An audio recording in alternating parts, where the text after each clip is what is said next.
Thank you. Thank you, Sparks.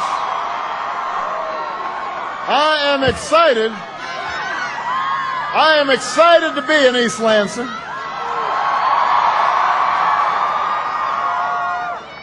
I just want to start off by saying part of the reason this is so special is I graduated, now I'm dating myself for all the young people here, but I graduated from high school in 1979. And there's a certain thing that happened in 1979 having to do with a young man named Erwin Magic Johnson. And as a basketball player, I could not be more excited to be at the site of one of the best teams in the country, and having this jersey and haven't had a chance to meet Coach.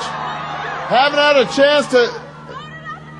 I'm not going to keep on modeling the rest of the day, but having had a chance to meet Coach Izzo as well, I am just thrilled to be here, Spartans. Thank you. Now, a couple other folks I want to acknowledge. First of all, you've got a couple of the best United States senators in the country right here in Michigan, and one of them is the woman you just heard from who works tirelessly on your behalf each and every day. Give it up for Senator Debbie Stabenow. You have one of the best governors in the country. I am so proud of the work that she has done under the most difficult circumstances. Nobody's more talented. Nobody's more dedicated. Please give a huge round of applause to Governor Jennifer Granholm.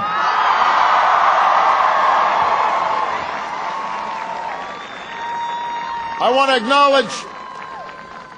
acknowledge President Luana Simon, the president of MSU, and the entire Spartan community.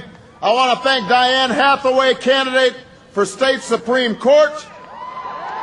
And I want to remind everybody has to register to vote by this Monday in Michigan. So please go to your local Obama for America field office in East Lansing. The office is located at 505 North Capitol Avenue. Everybody's got to get registered. Everybody's got to vote. You have no excuses. If you are willing to stand around for 2 or 3 hours, then 6 hours, then I know you guys are going to be registered, but you got to go get Cousin Pookie and Ray, who's sitting on the couch, loafing around. You got to get them registered and get them out to vote as well. All right? Now, we're going to see if we can get through this speech without it pouring down rain. And we've got a lot of talk about it, because the events of the last few weeks have shown us that the stakes in this election could not be higher. And we are in a financial crisis as serious as any we faced since the Great Depression. And in recent weeks, we've seen our financial landscape shift before our very eyes. We've seen a growing credit crunch put new pressure on banks and businesses and families. On Monday, we saw the single largest decline in the stock market in 2 decades. A decline that threatens not just the wealth of Wall Street executives, but the life savings and the jobs and the economic security of millions of ordinary Americans. Everywhere you look, the economic news is bad. But for so many of you, it isn't really news at all, because Michigan has been hurting for a long, long time. 31,000 jobs lost and nearly 100,000 foreclosures here since the beginning of the year. The unemployment rate doubled many states. Home values are falling. Wages flatlining. And the cost of everything from gas to groceries is going up and up and up. That's what the people of Michigan have been facing for far too long. I know that. You know that. And it's time you had a president who will fight for you. That's why I'm running for president of the United States of America.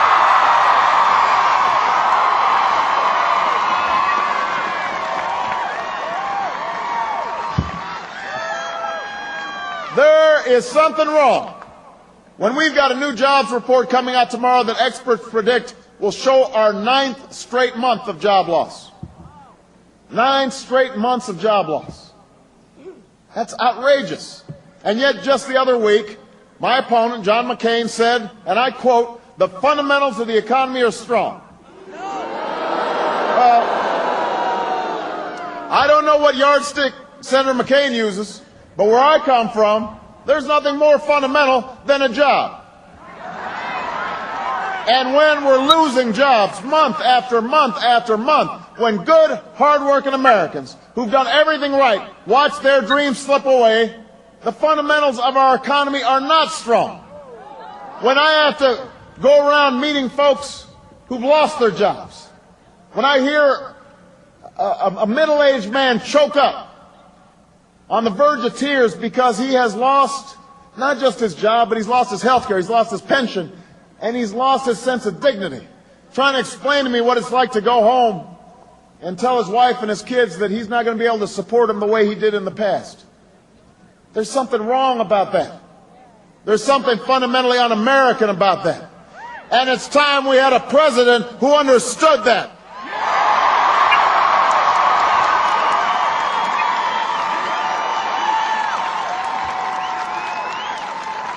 It's time we had a president who knows what it's like to walk with you on a picket line. It's time we had a president who knows what it's like to work with people who've been laid off of steel plants, black, white, Hispanic, to try to put job training programs into place. It's time we had a president who understood that despite the current storm on Wall Street, there have been quiet storms that have been facing our families for months, if not years.